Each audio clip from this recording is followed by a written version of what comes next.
ko hanggang ngayon hindi pa rin siya nagsisink in sa akin. Surreal. It's super surreal. Actually, ang nag-message sa akin si Stel mismo. Alam mo kung bakit?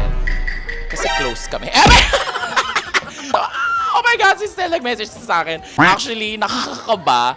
Syempre, ang pogi nila. Sobrang pogi nilang lahat. Syempre, akong bading, kinikilig talaga ako. Ako'y kinikilig.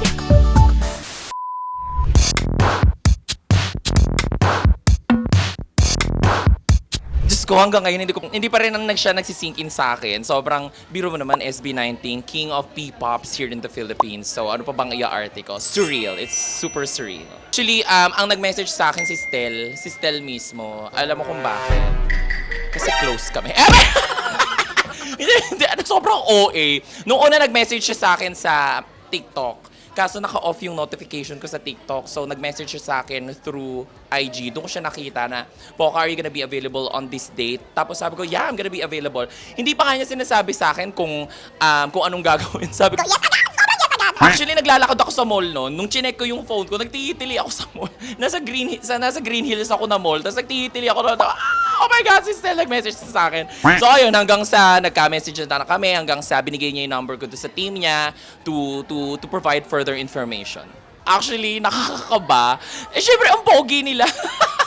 Sobrang pogi nilang lahat. Syempre, akong bading, kinikilig talaga ako. Ako'y kinikilig. So, nakakatuwa na it's such an honor to be working with them, with the 5 of them, and also with the entire team. Sobrang gaang katrabaho from the wardrobe, from the makeup artist, to the director. Sobrang panalo nilang lahat.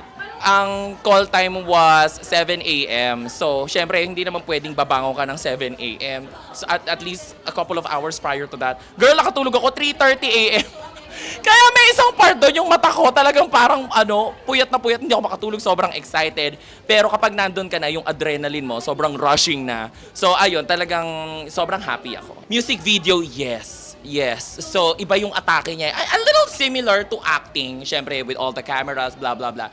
And the only one of the biggest differences is yung syempre meron kang pinapakinggang kanta and then you have to go through the beat. Kasi may kailangan kang, kasi nagtatataka ako doon ng mga passports. So kaya you have to go through the beat, ganyan.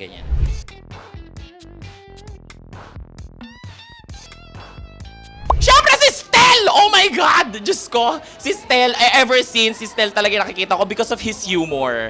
I mean, aside from his very iconic talent, di ba, he can literally stand alone on his own feet. Grabe yung boses niya. In terms of his voice, sobrang talented ni Stel. Siyempre ako, as a comedian, so na-appreciate ko yung pagiging humorous din ni si Stel. So, Stel, I love you, girl! That is what I also love about SB19. They're using their voice to send a specific message that's timely here in our country, which is very heard of. And heard of, syempre, kasi kahit naman anong ilabas ng SB19, talaga nagiging matunog siya. Actually, na magka-chat nga kami ni Stel, at the end of the message, sabi ko, thank you so much for doing this for our country.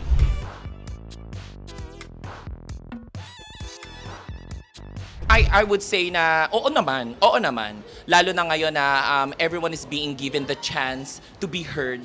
Unlike before na kailangan mag-VTR ka talaga ng bongga sa mga TVs, auditions and all. Like right now, everyone is being given the chance to be able to have their voice using these social media platforms. Syempre as a comedian, gusto ko rin actually gusto ko maging host. Like para mga noontime shows or anything like that. I love hosting. I love entertaining people in that way.